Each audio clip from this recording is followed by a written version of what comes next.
Do you sometimes struggle with comforting someone?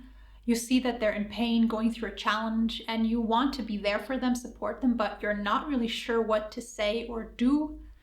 Then stay here, because in this video I will explain the main elements of what it means to comfort someone, what we can do if we see that our friend, colleague, or family member is going through something and they're upset, and how we can be there for them at that moment.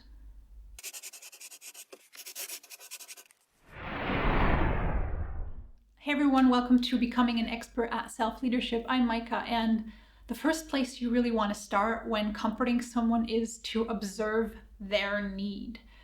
Try to open your eyes and ears to what they need at that moment specifically. You can also try to remember what has helped them in the past, what they've found comforting in the past. What's important is to really tune into them and their needs and not assume that they will find the same thing comforting that you find comforting. And if you are having a hard time figuring that out, ask them, what can I do to support you? How can I help? What do you need? And specifically, you can look out for where they're at in their process of going through the experience. Are they in phase number 1? That means, are they processing what happened or what's going on in general in a certain situation? Or are they in the process of reorientation? And give them time. When someone is going through something that's challenging and is in pain, they first need to process what happened before they can be open to looking into the future and what they want to do next. And we can be so comforting here if we can give them the time to process what happened and not try to force them into the next step of thinking about solutions. As the one who's comforting, we may feel like we're only useful if we can offer lots of solutions and if we can help the person to quickly get out of that first phase and into the second phase and start feeling better quickly. Or we may feel pushed to push them into the second phase because we're not really comfortable with the emotions they're experiencing ourselves. And being comforting means being empathic, means indirectly feeling those emotions in myself to a certain degree. And we need to be able to hold the space for those emotions.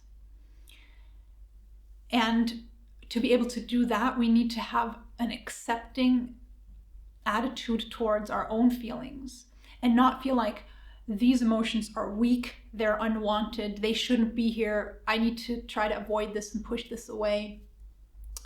This is uncomfortable to me. I'm feeling uncomfortable by feeling their pain. I need to get out of this. This needs to get done and over with as quickly as possible. And if we can be mindful of the different reasons that may be pushing us to push them, we can be so much more comforting because we can, and comfortable, because we can give them the time and space they need to naturally process the situation.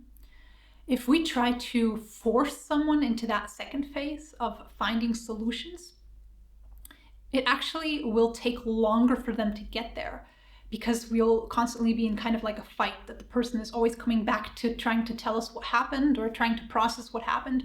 And we're always trying to jump ahead, and we're not really talking about anything really together, just like monologues. And yeah, to be really comforting and to really help them go through that challenge, they need to first process before they'll be open to look into the future. And that's also why it doesn't work to just tell someone, cheer up, because they may not be there yet in the process of processing that experience. Support their processing. We can be really comforting and helpful if we can support the person in processing the situation. to do that, we just need to be there, we need to listen, and we can offer validation. We need to hold back with any advice or solutions that may pop into our mind, because if we voice that, it would mean we're pushing them into the second phase. What we can do is we can summarize what they've told us in our own words. That helps keep the story alive in this space between the two of you. And it helps them see the whole thing also from the perspective of the listener. And it helps them become more mindful and aware of the situation. And that really facilitates processing. You can also ask questions. That is also really helpful to process something. And the most helpful questions in that scenario are questions that are open, that invite for exploration and detailed answers. And these questions start with why, how come, what, who, where, when. And you can validate their experience. Let them know that it's natural to feel that way, and that anyone or lots of people would find this situation challenging. I've seen people get so moved and teary-eyed just by being validated. By hearing things like, this sounds difficult, this isn't easy. Anyone would struggle in this situation. This is a really hard situation for lots of people. I understand. I understand why you feel this way. This makes sense. This makes sense to me. It makes sense to me that you're upset about this. I really think this is what someone who is in pain craves the most. To know that there's someone out there who understands the depth of their pain. And you can let them know that you do understand by validating with these phrases that I mentioned. Signaling that you're available. Sometimes it can take someone longer to process a certain challenge or pain depending on what happened. And you may not be able to comfort or support them or be there for them in just 1 hour or a day. You may have to say goodbye, and the person will still be in the phase of processing and not yet be in the phase of reorientation.